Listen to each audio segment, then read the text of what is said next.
Hey everyone, and welcome. Today we're diving into a really fascinating and, let's be honest, pretty unconventional idea. What if your life wasn't just a series of random events, but was actually a sophisticated operating system, one that you could consciously design and run? Let's get into how this framework says you can do exactly that. So, this is the core mission statement right here. Now, when it says divine intelligence, it's not talking about some distant abstract force. Think of it more as the underlying order and creative energy of the universe, a sort of source field. This system is all about aligning with that field to turn your inner intentions into actual real-world results. So what does that actually look like in practice? Well, think of it this way. Your beliefs, where you put your focus, your energy, these aren't just random feelings. In this system, they're the code, they're the inputs, they're the processing power of your own personal OS. You're not just a user of your life. You are the lead developer. To really get our heads around how this works, we're going to break it down into 4 parts. We'll start with the big picture, the core philosophy. Then we'll look at its processing architecture. After that, we'll cover the daily rituals, and finally, we'll see what's on the roadmap for the future of the system. All right, let's start at the beginning with the big idea.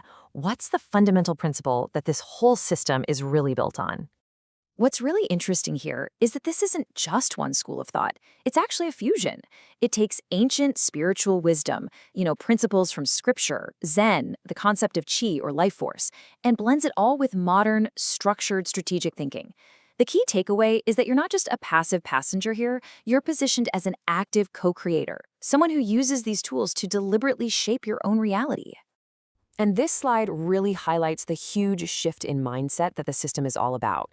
It's contrasting what it calls reactive living, where we're just getting pushed and pulled around by whatever happens, with architected living. The goal is to stop reacting and start designing an internal framework that actually shapes your outer world, bringing some deliberate order to the chaos. Okay, so if this thing is an operating system, how does it actually process anything? How does a simple thought and intention become something tangible in the real world? Let's pop the hood and look at the engine. The core of this whole processing engine is what the system calls the spiritual chambers. The best way to think about this is like a mental assembly line. It's a very specific sequence designed to take an idea from that very first little spark and guide it step by step all the way to becoming a physical manifestation.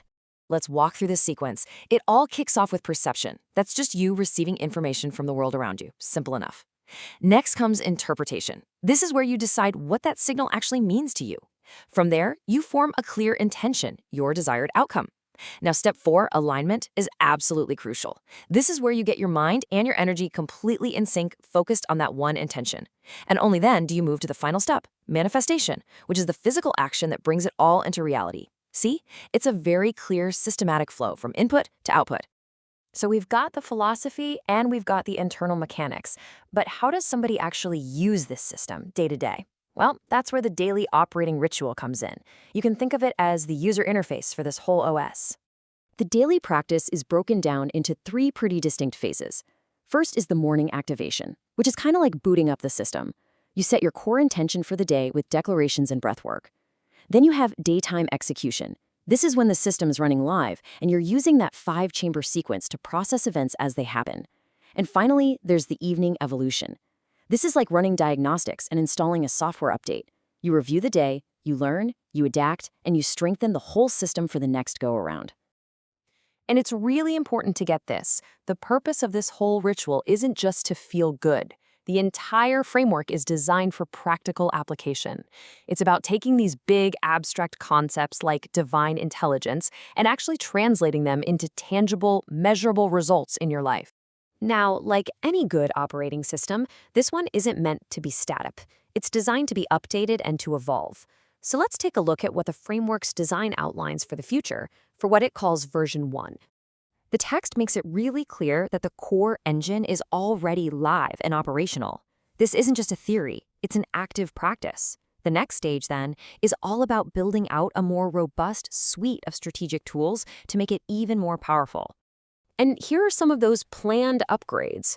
We're talking a visual map to actually diagram the architecture, a scripture integration engine to turn wisdom into specific actions, and a timeline system for long-term goals. But what's really interesting is this strategic mastermind protocol, which seems to hint at a multi-user or a collaborative version of this OS. It's a seriously ambitious roadmap. So the whole point of all these upgrades is to create an even more effective, unified system, one where your spiritual practice isn't separate from your daily life, but is the very engine that's driving measurable, real-time progress. This quote really just captures the entire process in a nutshell, doesn't it? It's a complete life cycle, from the spark of an idea through the discipline of action to achieving results and ultimately creating a lasting legacy. That's a powerful vision. And that really brings us to the end. It leaves us with a pretty thought-provoking question to chew on. If you were to think of your own life as an operating system, what are the core beliefs, the fundamental lines of code that are running your reality right now? And maybe more importantly, what would you want them to be?